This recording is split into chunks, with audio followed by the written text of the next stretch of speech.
नमस्कार। आज हम इतिहास की एक बहुत बड़ी हस्ती का कह सकते हैं पोस्टमार्टम करने वाले हैं। एक ऐसा मरीज जो अपनी ताकत और शान शौकत के लिए लगभग 200 सालों तक पूरी दुनिया में मशहूर था, मुगल साम्राज्य। जी। लेकिन 18वीं सदी आते आते ये अजीम सल्तनत, ये ग्रेट एम्पायर लड़खड़ाने लगा। सवाल ये है कि आखिर इसे बीमारी क्या हुई? सही सवाल है। क्या ये नादिर शाह और अब्दाली जैसे बाहरी हमलावरों का जख्म था, या फिर कोई अंदरूनी सड़न इसे धीरे धीरे खोखला कर रही थी?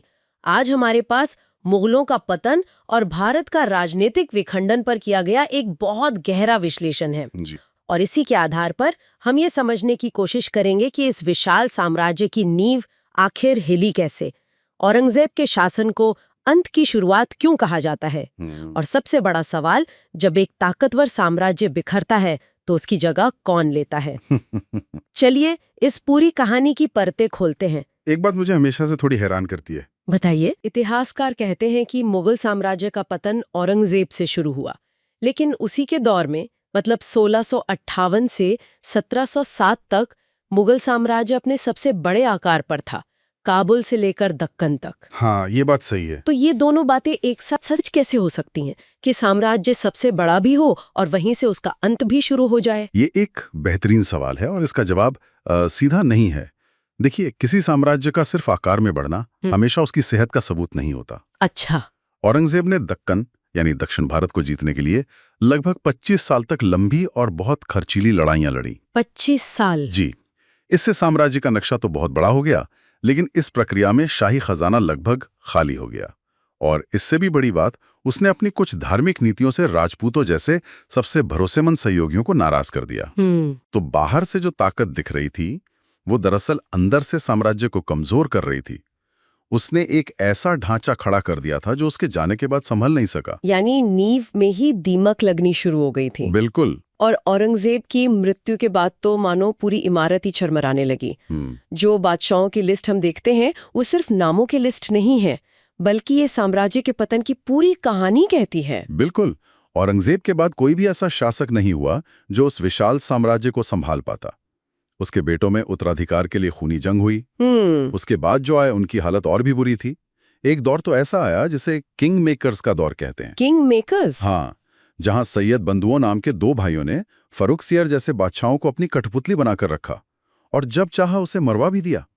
मतलब बादशाह की अपनी कोई हैसियत ही नहीं रह गई थी। और इसी सिलसिले में मोहम्मद शाह का नाम आता है, जिससे हाँ, रंगीला भी कहा जाता था। उसने 29 साल तक 1719 से 1748 तक एक लंबा शासन किया। जी, बहुत लंबा। कहते हैं कि जब नादिर शाह दिल्ली के दरवाजे पर खड़ा था, तब भी वो शायद कबूतरों की लड़ाई देखने या संगीत सुनने में व्यस्त था। हाँ, ये छोटी सी कहानी ही शायद साम्राज्य की पूरी हालत बयान कर देती है। सही बात है। और ये बिखराव सिर्फ राजनीतिक नहीं था, ये एक तरह का आप कह सकते हैं मनोवैज्ञानिक बिखराव भी था। जब हैदराबाद, बंगाल और अवध जैसे बड़े सूबे के गवर्नरों ने देखा कि दिल्ली में बैठा बादशाह सल्तनत बचाने से ज्यादा अपनी महफिलों में डूबा है, तो उन्होंने खुद को ही अपना बादशाह समझ लिया। मतलब उन्होंने दिल्ली को टैक्स भेजना बंद कर दिया और अपने अपने स्वतंत्र राज्य बना लिए। ये सिर्फ कमजोर लोग नहीं थे, ये एक कमजोर हो चुके सिस्टम का नतीजा थे। तभी तो इतिहासकार सिडनी ओवन ने बहादुर शाह प्रथम के बारे में कहा था, जो औरंगजेब के तुरंत बाद आए थे। हाँ, उनके बारे में कहा था कि वह अंतिम सम्राट था जिसके बारे में कुछ भी अच्छा कहा जा सकता है। इसके बाद तो सिर्फ पतन की कहानी है। तो जब घर का मुखिया ही कमजोर हो और दीवारें अंदर से खोखली हो रही हो, तो बाहरी लुटेरों की नजर तो पड़ेगी। बिल्कुल। नादिर शाह और अब्दाली जैसे हमलावर तो ऐसे थे जैसे किसी बीमार शरीर पर बाहर से चोट लगी हो। लेकिन असली सवाल यह है कि शरीर अंदर से इतना कमजोर हुआ ही क्यों? आपने सही पकड़ा। बाहरी आक्रमण पतन का नतीजा थे, कारण नहीं।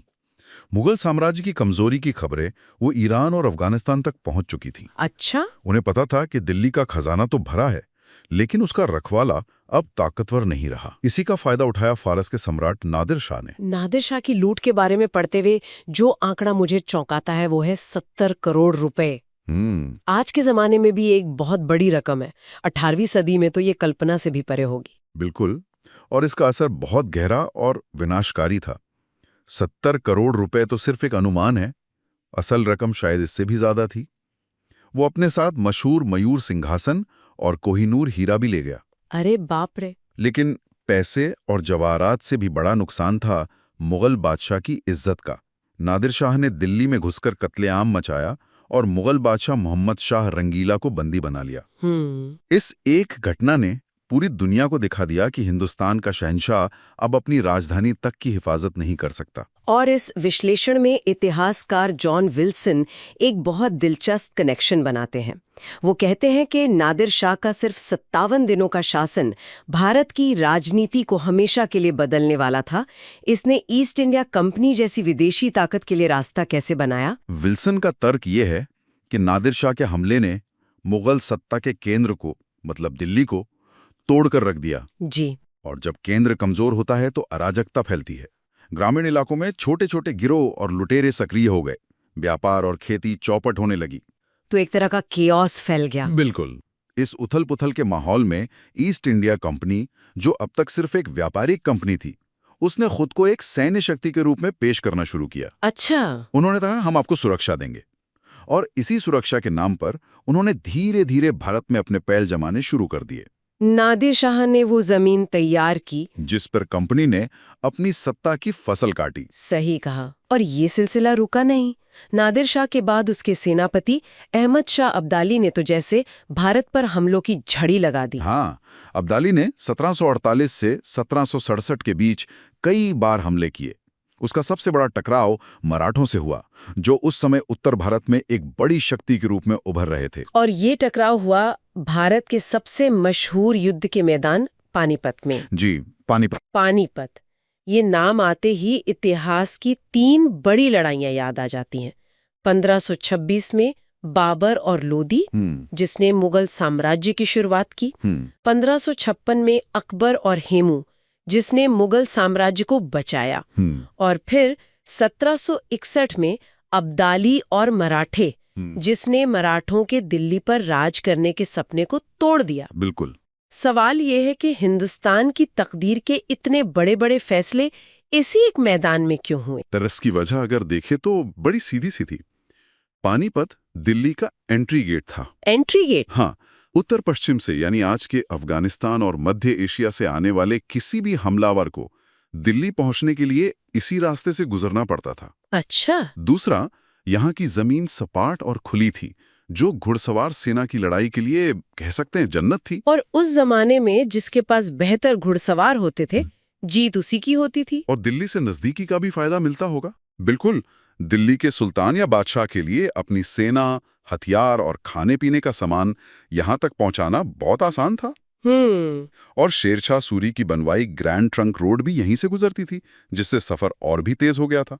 तो कुल मिलाकर ये मैदान हिंदुस्तान की तकदीर लिखने का एक नेचुरल स्टेज बन गया था। तो अब तक हमने कमजोर बादशाहों और बाहरी हमलों की बात की, लेकिन ये तो बीमारी के लक्षण थे। हाँ, ये लक्षण थे। अब उस असली बीमारी की बात करते हैं जो साम्राज्य को अंदर ही अंदर खा रही थी। ये ढांचागत, मतलब स्ट्रक्चरल समस्याएं क्या थीं? देखिए, सबसे बड़ी समस्या थी आर्थिक। इसे समझने के लिए सोचिए कि साम्राज्य एक बड़ी कंपनी है और मनसबदार उसके सीनियर मैनेजर हैं। ठीक है। इन मैनेजरों को सैलरी के बदले जमीन का एक टुकड़ा दिया जाता था, जिसे जागीर कहते थे। उस जमीन से जो भी टैक्स आता वो उनकी तनख्वाह होती थी, और उसी से उन्हें बादशाह के लिए एक सेना भी रखनी पड़ती थी। ये तो एक अच्छा सिस्टम लगता है। फिर इसमें गड़बड़ कहाँ हुई? गड़बड़ तब हुई जब मनसबदारों यानी मैनेजरों की संख्या तो बहुत बढ़ गई, पर उन्हें देने के लिए जागीरें यानी जमीनें कम पड़ गई। अच्छा, जमीन कम पड़ गई। हाँ, इसे जागीरदारी संकट कहा गया।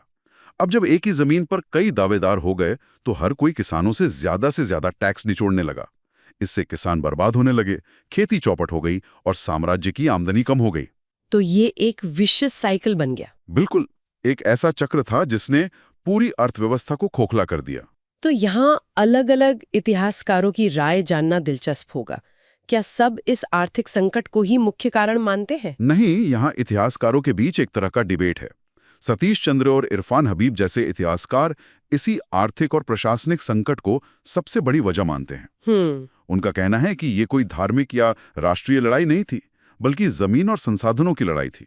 लेकिन वहीं दूसरी तरफ विलियम इरविन जैसे कुछ पुराने इतिहासकार मानते हैं कि मुगलों की सैन्य अक्षमता ही मुख्य कारण थी। मतलब उनकी मिलिट्री कमजोर हो गई थी। हाँ, उनकी सेना पुरानी हो चुकी थी और वे नई युद्ध तकनीकों का मुकाबला नहीं कर पाए। और औरंगजेब की धार्मिक नीतियों के बारे में भी काफी कुछ कहा जाता है। जी, सिडनी ओवन और जे.एन. सरकार जैसे इतिहासकार औरंगजेब की नीतियों को बहुत बड़ा कारण मानते हैं। उनका तर्क है कि गैर मुसलमानों पर जजिया कर को फिर से लगाने से राजपूत, जो मुगल साम्राज्य के सबसे मजबूत स्तंभ थे, वो भी दुश्मन बन गए। ये तो एक बहुत बड़ा ब्लो रहा होगा। बहुत बड़ा। और शिवाजी के नेतृत्व में मराठों के उदय ने साम्राज्य की सैन्य प्रतिष्ठा और खजाने दोनों को भारी नुकसान पहुंचाया। जैन सरकार तो इससे भी आगे जाकर कहते हैं कि ये सिर्फ बादशाह या नीतियों की समस्या नहीं थी, बल्कि भारतीय समाज के मूल में ही सड़न आ गई थी। मतलब कुलीन वर्ग भ्रष्ट और अदूरदर्शी हो गया था और ईमानदारी और वफादारी जैसी चीजें खत्म हो गई थीं। तो कुल मिलाकर तस्वीर ये बनती है कि ये एक तरह का परफेक्ट स्टॉर्म था। बिल्कुल सही शब्द है। इंद में कमजोर और अयोग्य बादशाह, उत्तर पश्चिम से नादिर शाह जैसे बाहरी झटके और अंदर ही अंदर अर्थव्यवस्था, सेना और समाज में लगी सड़न, ये कोई एक दिन में नहीं हुआ, बल्कि एक धीमी मौत थी। और इसने भारत में एक बहुत बड़ा पावर वैक्यूम यानी शक्ति का शून्य पैदा कर दिया। और ये शक्ति शून्य ही सबसे महत्वपूर्ण बात है। मुगलों के पतन ने सिर्फ एक युग का अंत नहीं किया, उसने अगले युग के लिए जमीन तैयार की। अच्छा। इस खाली जगह को भरने के लिए कई नई क्षेत्रीय ताकतें मैदान में उतरी। इस विश्लेषण में उन्हें 3 श्रेणियों में बांटा गया है। एक थे उत्तराधिकारी राज्य, जैसे अवध, बंगाल और हैदराबाद। ये पहले मुगल सूबेदार थे, जो अब आजाद हो गए। दूसरे थे स्वतंत्र राज्य, जैसे मैसूर और राजपूत रियासतें। और तीसरे थे नए राज्य, मराठा, सिख और जाट, जो मुगलों से लड़कर ही बने थे। इन सब ने मिलकर भारत का राजनीतिक नक्शा पूरी तरह से बदल दिया। और इसी बिखरे हुए नक्शे पर एक बाहरी खिलाड़ी ने अपनी चाल चल दी, ईस्ट इंडिया कंपनी। जी। तो यहाँ एक सवाल उठता है, सोचने वाली बात है कि अगर मुगल साम्राज्य भीतर से इतना कमजोर होके नहीं टूटा होता, तो क्या भारतीय इतिहास के अगले 200 साल कुछ और होते?